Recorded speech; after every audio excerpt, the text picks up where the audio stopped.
Hey guys, my name is Mason, and this is Gameray.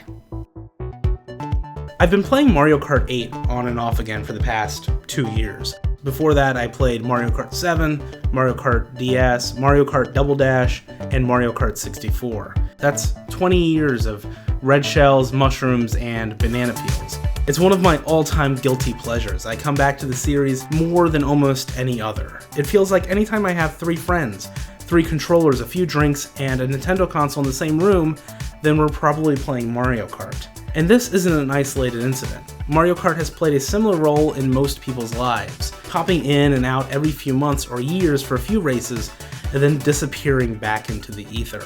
Which begs me to ask, what does Mario Kart do so differently that makes it so popular even among non-gamers? Why is it that after 2 decades, we're all still playing Mario Kart?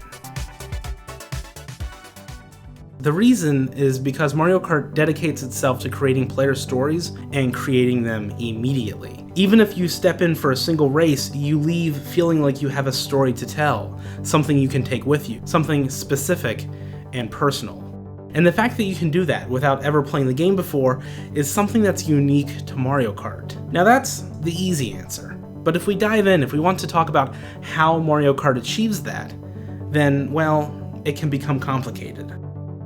I keep coming back to this great GDC talk by Matthias Voigt in 2014. In it, he says that strong player stories are found in games that are rich in meaningful choices. Meaningful choices being choices that are A, obvious to the player, and B, affect the game state in some way. Jesse Schell might have put it simpler when he said, a good game gives the player choices that have a real impact on what happens next. Mario Kart constantly asks the player to make meaningful decisions. Should I throw away a red shell in the hopes of getting something better? Should I use the mushroom now or hold on to it? Should I use the super horn to take second place, or use it to deflect blue shells when I finally take first? And a lesser game would have used these coins found in MK8 and 7 to suggest an optimal route for the player to follow. But Mario Kart uses them to create more questions. Every coin I collect increases my overall speed, so just a couple could be enough to change who goes to the podium and who doesn't. So it's engaging when Mario Kart asks whether or not I want to hug this corner so I can come out ahead, or relax and take the outer lane so I can collect more coins. Mario Kart 8 uses this trick in nearly every track. Here's another example in Sweet Sweet Canyon, and a third in Royal Raceway, where I have to decide whether I want to stay in the air to grab coins or drop to the ground so I can pick up speed.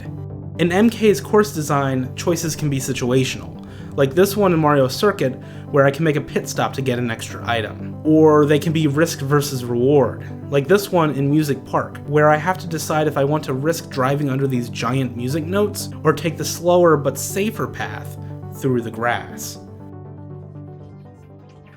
There's never a clear answer, and you'll notice that all of these decisions, while hard to make, are easy for a new player to understand. They don't rely on the player's knowledge of the genre or the game's underlying systems.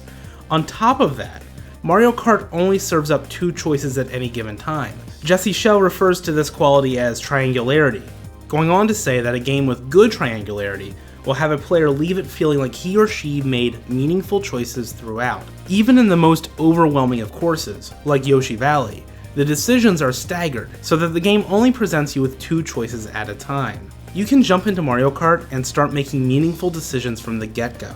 So the player's story, that lightning in a bottle, hard to maintain momentary thing, starts emerging immediately, even if you're new or returning for just a few races after a decade-long hiatus. That's the key difference between Mario Kart and other games. With other games, players have to wait until they familiarize themselves with the controls, the mechanics, and systems before they can start making decisions with intention. I think Mario Kart's designers base all of their decisions off this. It's the reason why Mario Kart's controversial item distribution is set up the way it is.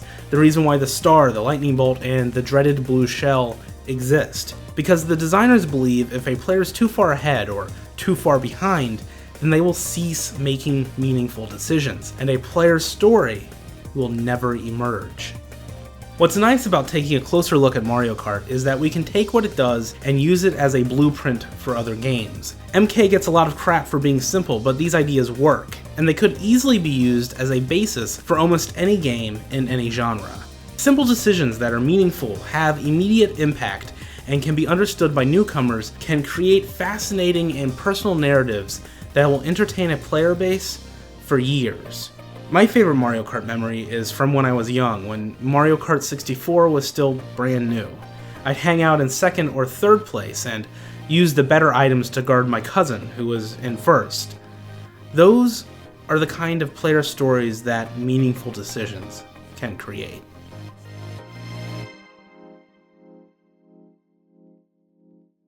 If you liked the video, then please comment or subscribe. Follow me on Twitter, or if you're feeling generous, visit my Patreon account.